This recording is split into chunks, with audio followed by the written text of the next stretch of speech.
The termination letter sat on the desk between them, crisp and final, the ink still wet from Dr. Victoria Hayes's signature. "You're brilliant, Dr. Mitchell," she said, her voice measured and tired, like someone who'd rehearsed this speech too many times. "But brilliance without order is chaos." But Hayes wasn't looking at the paper anymore.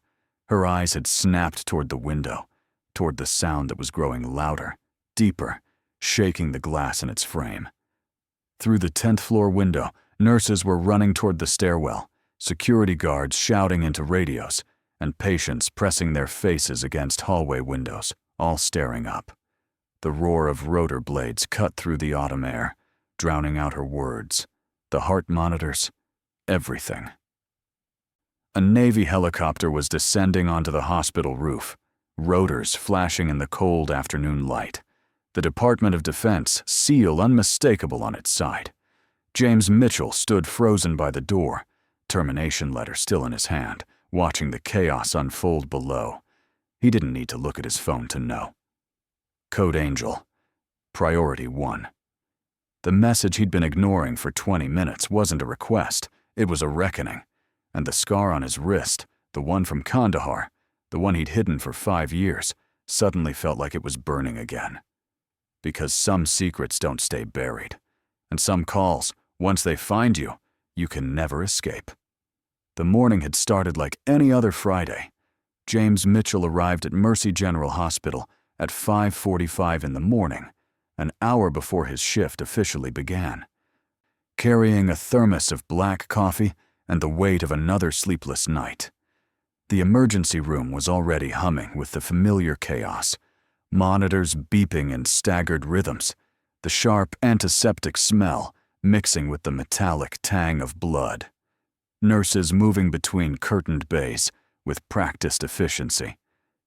He'd worked here for 4 months now, ever since he'd left his old life behind, and decided Tommy deserved a father who came home every night. Tommy was 8 years old, small for his age, with his mother's dark eyes and a smile that could break James's heart and put it back together in the same moment. Sarah had died when Tommy was 2, an aneurysm that took her in her sleep, and James had been overseas when it happened, operating on a Marine in a bombed-out clinic while his wife took her last breath 3,000 miles away. That was 5 years ago.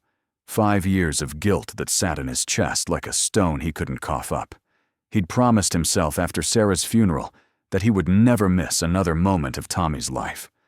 No more deployments, no more classified missions, no more operating in collapsed buildings while bullets punched holes in the walls around him. He'd hung up his military credentials, taken a position as a trauma surgeon at Mercy General, and built a life that looked normal from the outside. Breakfast with Tommy every morning, homework, help every evening, soccer games on Saturdays. A routine that felt safe and predictable, even if it sometimes felt like wearing someone else's clothes. But some things didn't change. James still moved through the emergency room like he was navigating a battlefield. Quick decisions, no hesitation. Every second a calculation of who lived and who didn't. And that's what got him into trouble. The call came in at 6:30. Mass casualty vehicle accident on the interstate. Semi-truck jackknifed across 3 lanes, 5 cars involved, multiple critical injuries. The ambulances started arriving 7 minutes later, searchers wailing, EMTs shouting status reports as they wheeled stretchers through the automatic doors.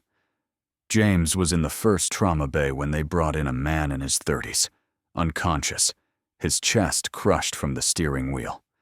The monitor screamed as his blood pressure dropped, his oxygen saturation falling into the danger zone. James didn't think, he just moved. He needed an anesthesiologist immediately, but Dr. Robert Sullivan was in the middle of another surgery upstairs, and the on-call anesthesiologist was stuck in traffic 20 minutes away. So James did what he'd always done in combat zones. He picked up his phone and called Sullivan directly. "I need you in Trauma Bay 1. Now." His voice was calm, the kind of calm that only comes from watching people die and deciding you won't let it happen again. Sullivan's response came through clipped and irritated. "I'm in the middle of a procedure, Mitchell. Go through proper channels." James glanced at the monitor. Blood pressure crashing. Patient coding. "The patient will be dead in 8 minutes. I'm not asking. I'm telling you. Get down here." There was a long pause. Then Sullivan's voice came back, tight with anger. "This is the last time you pull this, Mitchell. The last time." But he came.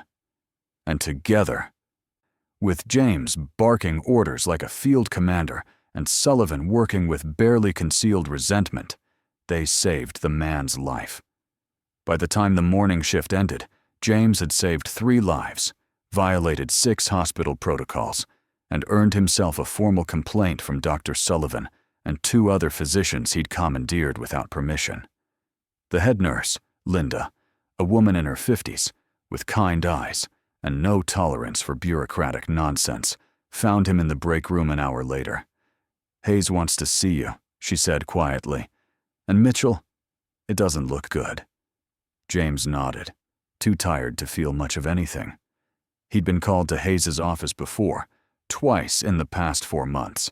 Once for ordering an emergency CT scan without waiting for insurance authorization. Once for personally transporting a critical patient to surgery when the orderlies were delayed.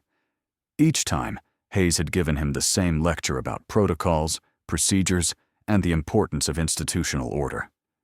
Each time, James had nodded and said he understood. And each time, he'd gone right back to doing things his way, because his way kept people alive. Victoria Hayes was waiting for him in her 10th floor office, her back to the door, staring out at the harbor where sailboats drifted in the autumn sun. Her office was immaculate. Leather chairs, framed diplomas from Yale and Johns Hopkins, a mahogany desk that probably cost more than James made in 3 months. She didn't turn around when he entered. "Close the door, Dr. Mitchell." He did. The click of the latch sounded final, like the bolt sliding home on a cell door. When Hayes finally turned to face him, her expression was carefully neutral, the face of someone who'd made a difficult decision and was determined to see it through. On her desk, centered between them like evidence at a trial, was a termination letter. His name was printed at the top in crisp black ink. The signature at the bottom was still wet. "You're brilliant, Dr. Mitchell," Hayes began, her voice measured and tired, like someone who'd rehearsed this speech too many times. "Your surgical skills are exceptional. Your instincts are remarkable. In 4 months, you've had a 98% success rate in critical cases, which is nearly unheard of in emergency medicine." She paused, her fingers resting on the edge of the desk. "But brilliance without order is chaos, and chaos, no matter how well-intentioned, destroys institutions." James said nothing. He'd learned a long time ago that silence was often the best response. Hayes continued, her tone growing firmer. "This morning, make 7 formal complaints in 4 months. 7 times you've bypassed protocols, commandeered staff without authorization, and made unilateral decisions that undermine the chain of command. I can't run a hospital where 1 doctor operates, as if rules don't apply to him." James felt the anger rising in his chest, hot and familiar. "Those rules slow things down. People die while we wait for signatures." Hayes's jaw tightened. "Those rules protect patients. They prevent mistakes. They ensure accountability." James leaned forward slightly. "I saved 3 lives this morning. How many would your protocols have saved?" The question hung in the air between them. Sharp and accusatory, Hayes's expression didn't change, but something flickered in her eyes. Frustration, maybe, or doubt. "That's not the point," she said quietly. "The point is that you're not a one-man army, Dr. Mitchell. You're part of a team, part of a system. And if you can't work within that system, then you can't work here." She pushed the termination letter across the desk toward him. "Effective immediately. Security will escort you to collect your belongings." James stared at the paper for 3 seconds, long enough to memorize every word, short enough to hide the anger burning in his chest. He thought about Tommy, about the promise he'd made to Sarah's grave, that he would be there for their son, about the carefully constructed normal life that was now collapsing around him. He thought about the man in Trauma Bay 1, the one who was alive right now because James had refused to follow proper channels. And he thought about all the people he'd saved over the years. Soldiers bleeding out in the sand, civilians trapped under rubble, casualties of wars that most people never knew existed. He'd saved them by breaking rules, by ignoring protocols, by doing whatever it took in the moment when seconds mattered more than procedures. And now he was being punished for it. But Hayes wasn't looking at the paper anymore. Her eyes had snapped toward the window, toward the sound that was growing louder, deeper, shaking the glass in its frame. Through the 10th floor window, nurses were running toward the stairwell, security guards shouting into radios, and patients pressing their faces against hallway windows, all staring up. The roar of rotor blades cut through the autumn air, drowning out her words, the heart monitors, everything. James turned toward the window just as the helicopter came into view. A Navy Seahawk, dark gray against the bright October sky, the Department of Defense seal visible on its fuselage. It was descending directly onto the hospital's rooftop helipad, rotors churning the air into a thunderous cyclone. Hayes stood frozen, her mouth slightly open. "What in God's name?" she whispered. James didn't need to look at his phone to know. He could feel it in his bones, that familiar cold dread that came with certain kinds of calls. Code Angel. Priority 1. The message had been sitting in his phone for 20 minutes now, ever since he'd walked into Hayes' office.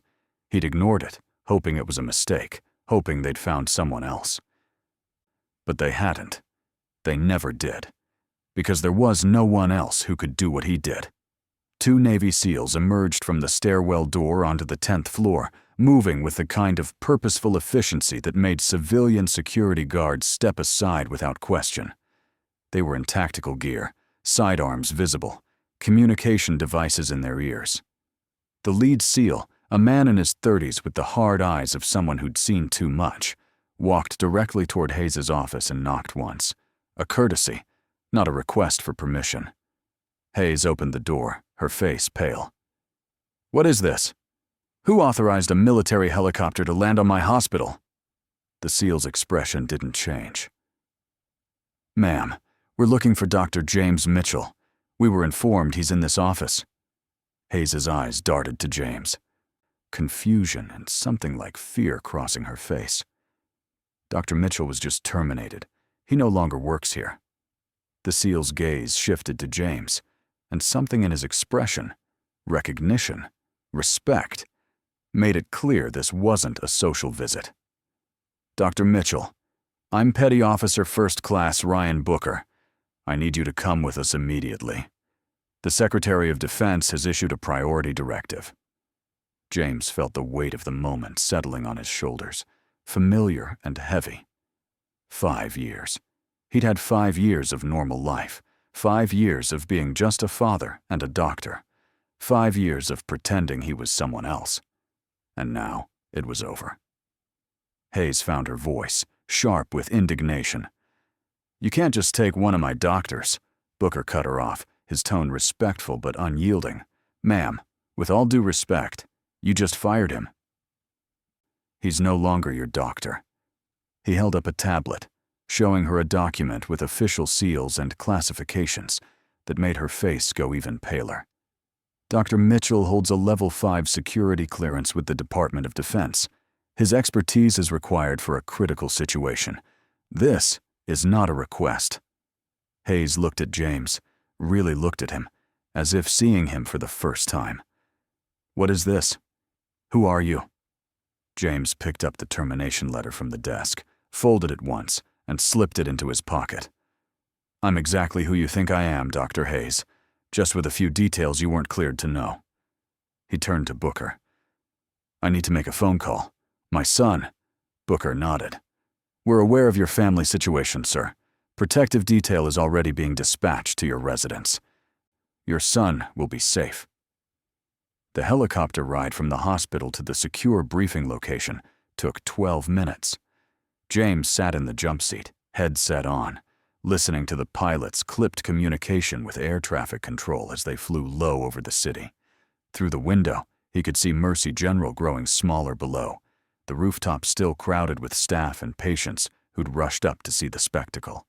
He wondered what Hayes was thinking right now, what story she'd tell herself about the doctor she'd just fired. Booker sat across from him, reviewing something on a tactical tablet. Finally, he looked up. "Sir, I need to brief you on the situation.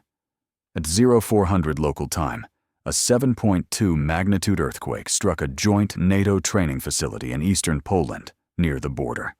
The main barracks collapsed.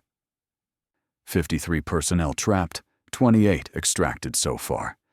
15 critical casualties. Local medical infrastructure is overwhelmed.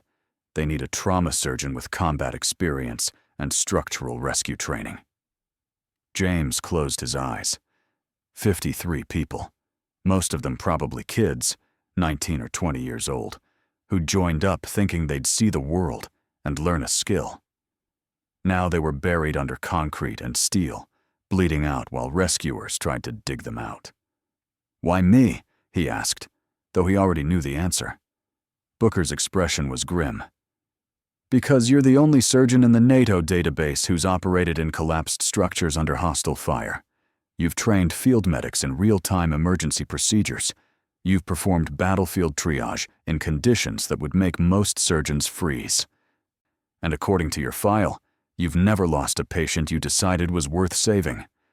James opened his eyes, looking at the seal. "That's not true. I've lost plenty." Booker nodded slowly. "But not because you gave up on them. Sir, those people in Poland need someone who won't give up. They need you." The briefing room was in a nondescript building near the naval station, all concrete walls and fluorescent lights. Admiral Richard Townsend was waiting, a man in his 60s with silver hair and the kind of presence that made everyone in the room stand a little straighter. He didn't waste time on pleasantries. "Dr. Mitchell, thank you for responding." James wanted to point out that he hadn't exactly been given a choice, but he kept his mouth shut. Townsend continued, pulling up satellite imagery on the wall screen. "The situation is deteriorating. We have a 72-hour window before sepsis and organ failure become irreversible for the critical cases. You'll be inserted with a SEAL medical team, but you're in command of all medical decisions. Your word is final." James studied the images, the collapsed barracks, the makeshift triage area, the chaos of a rescue operation that was running out of time. "What about my son?" he asked quietly. Townsend's expression softened slightly. "Tommy Mitchell, age 8, currently attending Riverside Elementary. As of 20 minutes ago, he's under protective custody. 2 agents from Naval Criminal Investigative Service are with him, posing as school security. Your neighbor, Mrs. Patterson, has been briefed and is prepared to care for him during your absence. He'll have round-the-clock protection." James felt something twist in his chest. Tommy would be scared, confused, wondering why his dad wasn't there to pick him up from school. "I need to talk to him," Townsend nodded. "You'll have 5 minutes before departure. Dr. Mitchell, I know what I'm asking. I know you left this life for a reason. But those people in Poland don't have anyone else. Will you go?" James thought about the termination letter in his pocket, about Hayes's words. Brilliance without order is chaos. He thought about the man he'd saved that morning, and all the people he'd saved over the years by refusing to follow the rules, by doing what needed to be done in the moment when it mattered most. And he thought about Tommy, about the promise he'd made to always come home. But some promises were more complicated than others. Some choices weren't really choices at all. "I'll go," he said quietly. "But I'm coming back. No matter what, I'm coming back." Townsend's expression was grave. "We'll do everything we can to make sure you do." The phone call with Tommy was the hardest conversation James had ever had. He sat in a small office, door closed, holding the phone like it might shatter in his hands. Tommy's voice came through small and worried. "Dad? Mrs. Patterson said there are men here who say they're keeping us safe. What's happening?" James closed his eyes, forcing his voice to stay steady. "Buddy, remember how I told you I used to be a doctor for soldiers? That I used to help people in dangerous places?" Tommy's voice was cautious. "You said you stopped because you wanted to be with me." James felt the words stick in his throat. "I did stop. And I want to be with you more than anything. But right now, there are people who are hurt really badly, and they need a doctor who knows how to help them. They need me." There was a long silence. Then Tommy's voice came back, smaller than before. "Are you going to be in danger?" James wanted to lie, wanted to tell his son everything would be fine. But he'd promised himself he would never lie to Tommy, not about the important things. "Maybe, a little. But I'm going to be very careful, and I'm going to come home as soon as I can." Tommy was quiet for a moment. When he spoke again, his voice was trying to be brave. "How long?" James swallowed hard. 72 hours. 3 days. That's all." Tommy sniffled, and James knew he was trying not to cry. Promise? And there it was, the promise James couldn't make. The promise that haunted every soldier, every first responder, everyone who ran toward danger instead of away from it. But Tommy needed to hear it, needed something to hold on to. So James said the words, even though they tasted like ash in his mouth. "I promise, buddy. I'll do everything I can to come home to you." Tommy's voice was barely a whisper. "I love you, Dad." James's vision blurred. "I love you too, Tommy. So much. Be good for Mrs. Patterson, okay?" When the call ended, James sat in the silence for a long moment, the phone still pressed to his ear. Then he stood up, straightened his shoulders, and walked back to the briefing room. There was work to do. The flight to Poland took 9 hours. James sat in the cargo hold of a C-17 transport plane, surrounded by medical equipment, SEAL team members checking weapons, and the low thunder of engines that made conversation nearly impossible. He used the time to review the casualty reports, to mentally prepare for what he'd find when they landed. 15 critical cases meant at least 15 different ways people were dying: internal bleeding, crushed organs, spinal injuries, traumatic brain injuries. Each one a puzzle he'd have to solve with limited resources, limited time, and limited options. This was what he was good at. This was what he'd spent years training for, first in medical school, then in the Navy, then in the classified operations that didn't officially exist. He'd operated in bombed-out hospitals in Iraq, in jungle clearings in South America, in caves in Afghanistan, where the only light came from headlamps, and the only sound was the ragged breathing of dying men. He'd learned to make impossible choices, to decide who got the medicine and who didn't, to live with the weight of those decisions afterward. But that was before Tommy, before he'd become a father responsible for someone other than himself, before he'd understood what it meant to have someone waiting for you at home, someone who needed you to come back. The plane hit turbulence, and James's hand instinctively went to his pocket, where he'd tucked a photo of Tommy, taken last month at the beach. Tommy's face lit up with laughter as he ran from the waves. James had been chasing him, and Sarah's mother had snapped the picture without them knowing. It was the only photo James carried, the only reminder he needed of why he couldn't afford to die in some collapsed building halfway around the world. Booker appeared beside him, crouching in the narrow aisle. "We're 30 minutes out, Doc. You should get some rest." James shook his head. "Can't sleep on planes." Booker smiled slightly. "Yeah, I know the feeling. Can I ask you something?" James nodded. "Why'd you leave? 5 years ago you were at the top of the field. You could have had any position you wanted. Why walk away?" James was quiet for a long moment. Then he pulled out the photo of Tommy and held it up. My wife died while I was overseas. Aneurysm. 1 minute she was fine, the next she was gone. And I wasn't there. I was saving someone else's life while my son was losing his mother. Booker's expression was somber. I'm sorry. James slipped the photo back into his pocket. I decided that day that Tommy would never lose both parents to this job. That he'd have at least one parent who came home every night. So I left, took a civilian position, tried to be normal. Booker studied him for a moment. But you couldn't change who you are. James looked up at him. No, I couldn't. And that's why I got fired today. Booker's smile was sad. For what it's worth, Doc, the people we're about to save, they're lucky you're who you are. Rules be damned. The landing zone was chaos.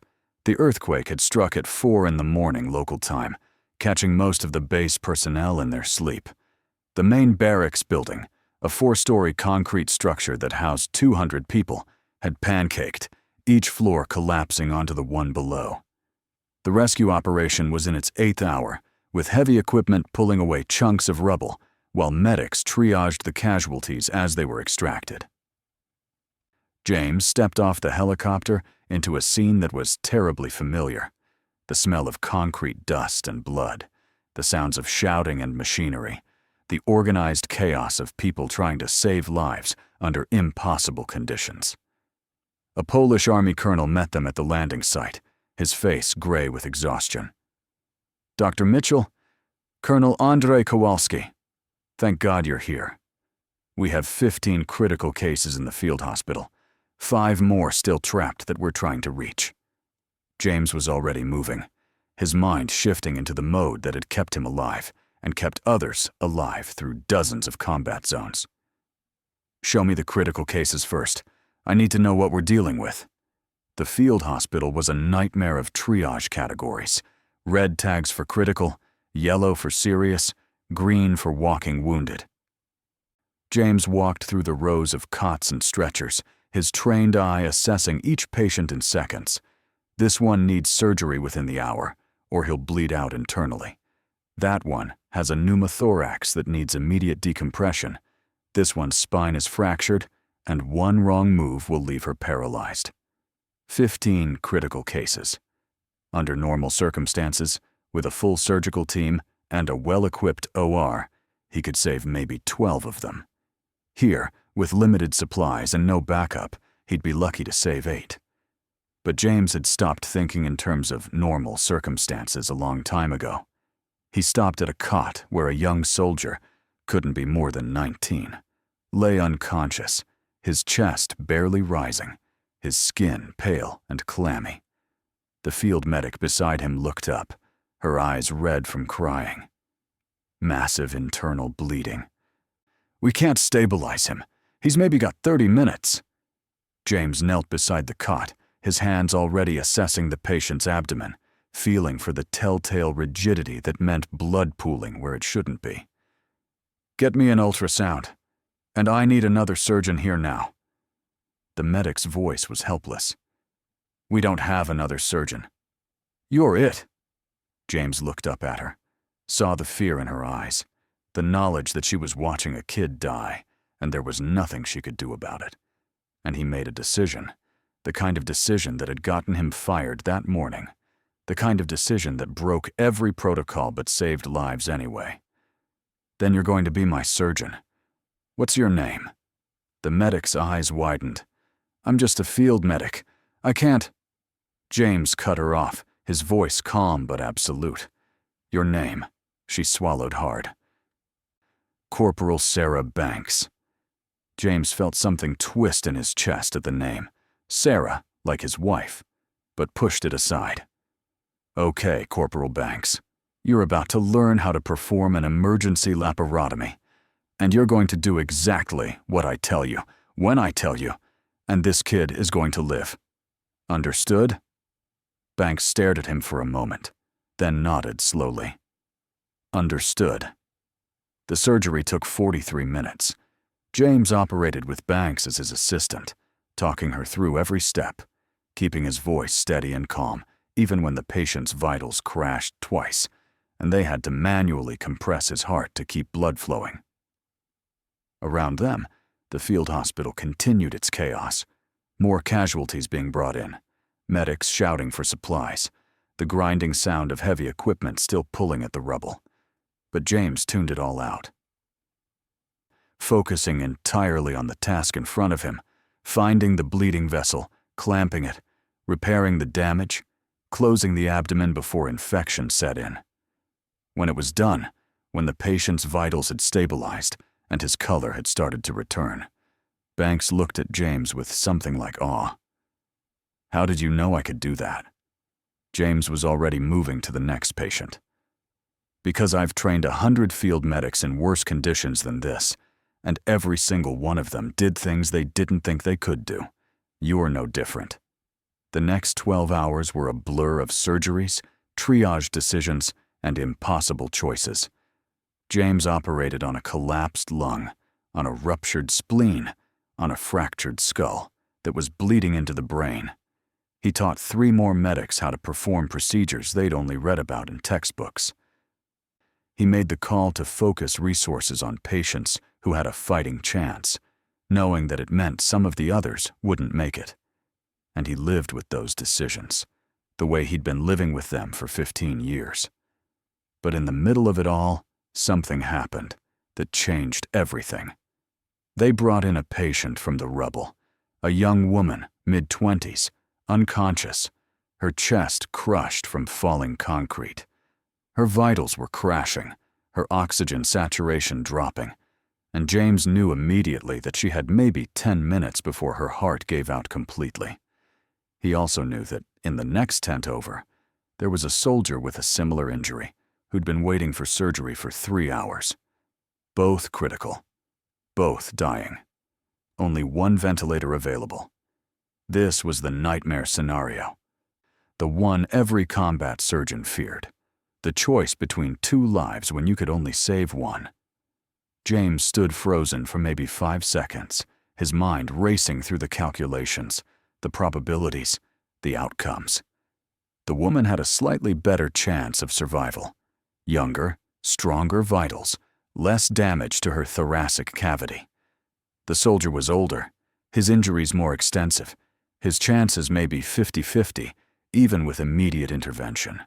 By every medical metric, every triage protocol, the choice was clear. Save the woman. Let the soldier wait. But James looked at the soldier's face and saw something that made him hesitate. The man's eyes were open, conscious, aware.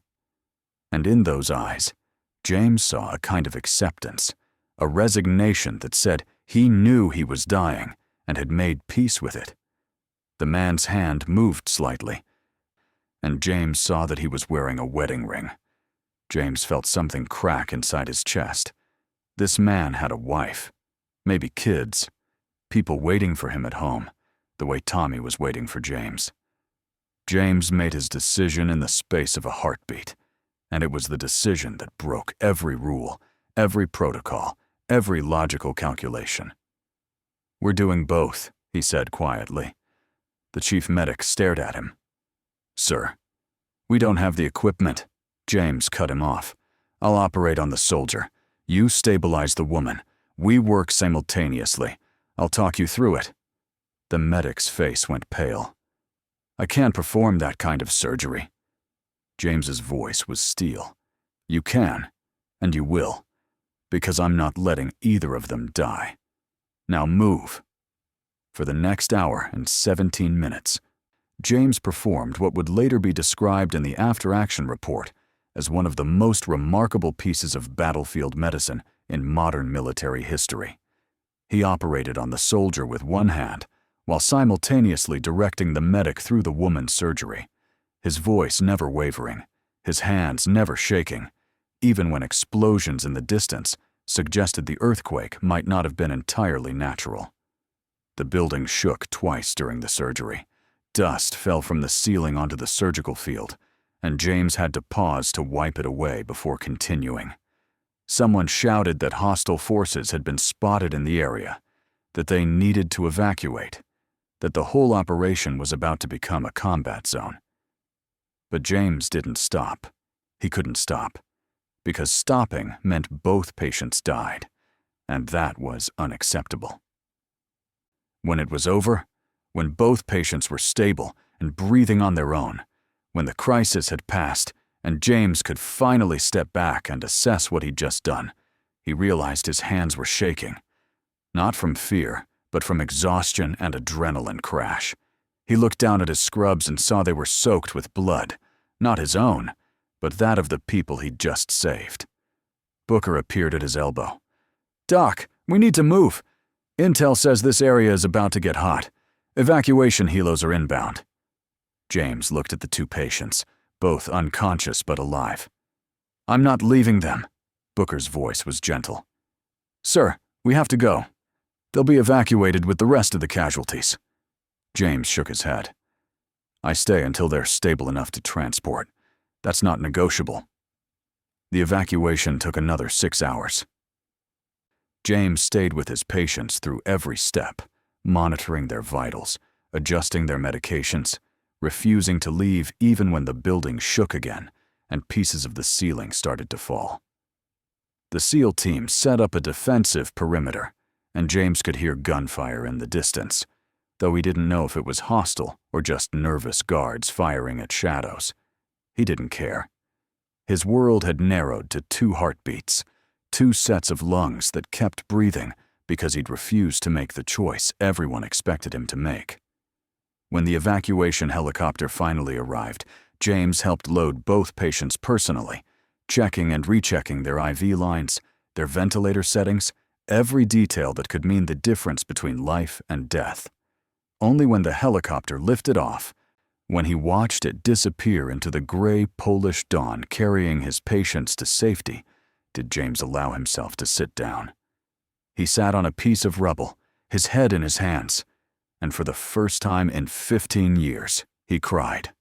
Not because he'd failed, but because he'd succeeded, because he'd saved them all 15 critical cases, not one lost, not one life sacrificed for another. Banks found him there 10 minutes later. She sat down beside him without speaking, and for a long time they just sat in silence, watching the sun rise over the destroyed barracks.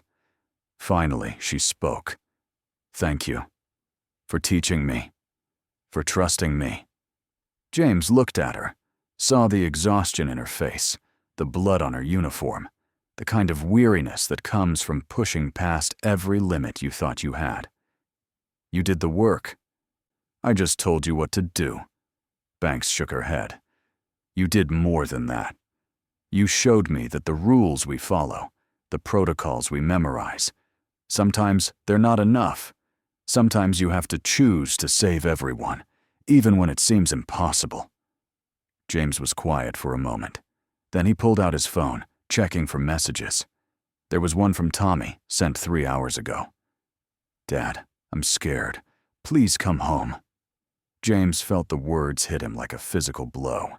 He'd been so focused on saving strangers that he'd almost forgotten about the one person who mattered most. "I have to go," he said quietly. Banks nodded. "I know. We all do." The flight back was quieter than the flight out. James sat in the cargo hold, watching the Polish countryside disappear below, replaced by ocean, then clouds, then finally the familiar coastline of home. He'd been gone for 68 hours, 4 hours short of the 72-hour window, but it felt like a lifetime. During the flight, Booker handed him a tablet. "This came through while you were operating. Thought you'd want to see it." James took the tablet and saw an email with the subject line, "An apology and an offer." It was from Dr. Victoria Hayes. He opened it and began to read. The letter was long, carefully worded, and clearly written by someone who'd had time to think about what had happened. Hayes wrote about watching the news coverage of the NATO base rescue, about seeing James's name mentioned again and again, about learning that the doctor she'd fired that morning was being called a hero by everyone from the Secretary of Defense to the Polish Prime Minister. She wrote about how she'd spent the past 3 days reviewing his file, really reading it for the first time, and discovering details that had been classified, redacted, hidden behind security clearances she didn't have. She wrote about realizing that every protocol violation, every rule he'd broken, had been in service of saving lives. That his chaos had a 98% success rate because it wasn't chaos at all. It was precision operating at a level she hadn't recognized. And then she made her offer. The position of Chief of Emergency Medicine at Mercy General Hospital. Not as his old job back, but as something new, something built around the way he worked, rather than trying to force him into a system that couldn't contain him. She wrote about creating a new rapid response protocol, about giving him the authority to mobilize resources in life-threatening situations, about trusting his judgment in the moments when seconds mattered more than signatures. She wrote about how the patients trusted him, how his name on the hospital roster gave people hope, how his presence made them believe they'd be okay. And she ended with a simple request. Come back, Dr. Mitchell. Teach us to be better. Help us remember why we became doctors. The emergency department will wait for you, however long it takes. James read the letter twice, then set the tablet down and closed his eyes. He thought about Tommy, about the promise he'd made to always come home. He thought about the termination letter still folded in his pocket, about Hayes's words that morning. Brilliance without order is chaos. And he thought about the 15 people in Poland who were alive right now because he'd refused to accept that chaos was the only option, because he'd found a way to create order in the middle of madness. Maybe Hayes was right. Maybe brilliance without order was chaos. But maybe, sometimes, the right kind of chaos was exactly what the world needed. When the plane landed, when James stepped out onto the tarmac and saw the familiar skyline of his city, he felt something shift inside him. He wasn't the same man who'd left 3 days ago. That man had been running from his past, trying to be someone he wasn't. This man, exhausted, blood-stained, carrying the weight of 15 lives he'd saved and the promise of one he couldn't break. This man knew who he was. The Navy sent a car to take him home. James sat in the back seat, watching the city roll past, and thought about what he'd say to Tommy. How do you explain to an 8-year-old that you left because people needed you, but you came back because he needed you more? How do you teach a child that some promises are complicated, that some choices require you to be in 2 places at once, that loving someone means sometimes breaking your heart to do the right thing? The car pulled up in front of his house just as the sun was setting, painting the sky in shades of orange and purple. Mrs. Patterson was waiting on the porch, and beside her was Tommy, small and fragile-looking in his school clothes. When Tommy saw the car, he ran. He ran down the porch steps, across the lawn, and crashed into James with enough force to knock him back a step. James dropped to his knees and wrapped his arms around his son, holding him tight enough to feel his heartbeat, his breath, every small trembling movement that said he was real and safe and home. You came back, Tommy whispered into his shoulder. You promised, and you came back. James closed his eyes, feeling tears slip down his face. I always come back. That's one promise I'll never break. 1 week later, James Mitchell walked through the doors of Mercy General Hospital for the first time as Chief of Emergency Medicine. The staff lined up to greet him, some with applause, some with cautious smiles, some with the wary respect of people who'd heard the stories, but weren't sure what to believe. Hayes met him in the lobby, and for a moment, they just looked at each other, 2 people who'd each learned something they hadn't known before. Welcome back, Dr. Mitchell, Hayes said quietly. James held out his hand. Thank you for the second chance. Hayes shook his hand, her grip firm. Thank you for teaching me that sometimes the rules need to change. They walked together to James's new office, bigger than his old one, with a window that overlooked the emergency bay and a desk that still smelled like fresh polish. On the desk was a framed photograph. Tommy at the beach laughing as he ran from the waves. James picked it up, looking at his son's face. "I have one condition," he said. Hayes nodded. "Name it." James set the photo back down. "Friday's off, for my son." Hayes smiled. "Done." The first emergency call came 20 minutes later. Mass casualty incident. Warehouse fire. Multiple victims with severe burns and smoke inhalation. James was halfway to the door when Hayes called after him. "Dr. Mitchell?" He turned back. Hayes's expression was serious but not afraid. "Do whatever you need to do. I trust you." James nodded once, then ran for the emergency bay, already pulling on gloves, already shifting into the mode that had kept him alive and kept others alive through everything he'd faced. As he ran, he thought about Tommy, about the promise he'd made to always come home. He thought about the 15 people in Poland who were alive because he'd refused to accept impossible choices. And he thought about Hayes's letter, about the words that had stayed with him through the long flight home. "Your name gives patients hope." That was what he'd been searching for all these years. Not just the ability to save lives, but the ability to give people hope that they could be saved. That was worth fighting for, worth breaking rules for, worth everything. The ambulances were already pulling in, sirens screaming, EMTs shouting status reports. James stood in the center of the emergency bay, surrounded by controlled chaos, and felt a sense of peace he hadn't felt in 5 years. This was where he belonged, not running from who he was, but embracing it.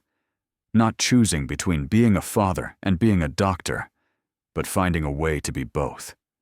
And as the first patient came through the doors, as James's hands moved with practiced certainty and his voice cut through the noise with calm authority, he made a silent promise to Tommy, to Hayes, to himself. He would save everyone he could. He would break the rules when the rules got in the way of saving lives. He would come home every night to his son, and he would never apologize for being exactly who he was meant to be. Because some calls, once you answer them, change you forever, and some promises are worth keeping, no matter what it costs.